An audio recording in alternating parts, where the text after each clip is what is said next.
សួស្តីអ្នកគ្នាថ្ងៃនេះមានបន្តភាគរឿងធ្វើតាមអ្វីដូនចង់ហើយមានក៏មានរឿងមួយចំនួនចង់និយាយនៅចុងវីដេអូដែរមាននិយាយនៅដើមវីដេអូខ្លាចស៊ីម៉ោងគ្នាយើងទៅហើយតោះចូលទៅកាន់រឿងយើងមកទៅដែលយើងនឹងថាភាគមុនមេតារ៉ុនគាត់បានផ្ដល់ធម៌ពលឬផ្ដល់អំណាចរបស់គាត់ខ្លះទៅឲ្យម៉ាមុនដើម្បីវាផាដូចជាដាក់ទរណកម្មទៅពួកក្របក្មេងអស់នឹងអញ្ចឹងទៅអញ្ចឹងគ្នាយើងក៏ជិះឆ្ងល់ហើយថៃបងគាត់ធ្វើអញ្ចឹង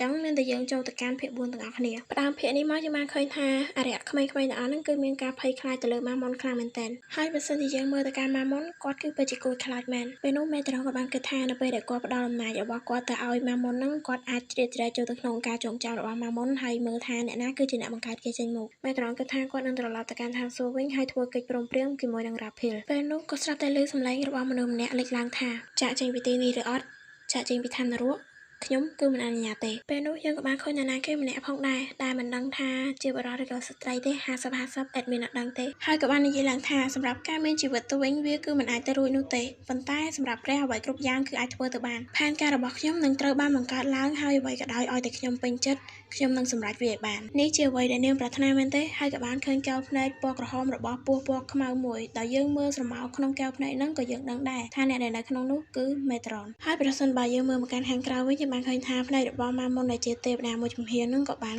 ប្រែទៅជាបិសាចពេលនោះក៏ស្រាប់តែមានត្រវក់ខ្មៅជាច្រើនបានហោះមកទម្លុះទ្រូងរបស់មេត្រុនពេញទំហឹងមេត្រុនក៏មានការឈឺចាប់ខ្លាំងណាស់ដែរចំណែកឯម៉ាមុនវិញគឺនៅតែបន្តបញ្ជាចង្វាក់របស់គាត់ដើម្បីទៅវាយប្រហារមេត្រុនពេលនោះក៏បានដកដាវរបស់គាត់មកហើយកាត់ចង្វាក់នោះដាច់ខ្ទេចខ្ទីមួយរំពេចម៉ាមុនឃើញចឹងក៏បាននិយាយថាគាត់គឺមិនអនុញ្ញាតឲ្យមេត្រុនចាក់ចេញពីទីនេះទេហើយគូបញ្ជាក់ផងដែរថា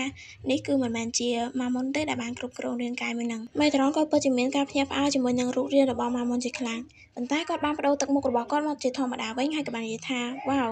ពេលនោះម៉ាមុនក៏បានស្ទុះយ៉ាងលឿនមកធាក់មេត្រុនខ្ទៀតមេត្រុនក៏ពិតជាខឹងខ្លាំងមែនទែនហើយគាត់ក៏បាននិយាយទៅទាំងខឹងថាដោយសារម៉ាមុនមិនទាន់ពេញវ័យដូច្នេះហើយគាត់នឹងមិនវាយឲ្យត្រូវមុខរបស់គេទេម៉ាមុនក៏នៅតែបន្តដើរមកកាន់មេត្រុនហើយក៏បាននិយាយថាគាត់គឺមិនអនុញ្ញាតឲ្យមេត្រុនចាក់ចេញពីទីនេះទេក៏អញ្ចឹងមេត្រុនក៏បានដកដៃរបស់គាត់មកម្ដងទៀតដើម្បីកាប់ច្បាក់នឹងបំផ្លាញចោលហើយរឿងរបស់យើងក៏ត្រូវបានបញ្ចប់នៅត្រង់កន្លែងដែលមេត្រុនស្ទុះចូលទៅកាប់ម៉ាមុនយកតែម្ដង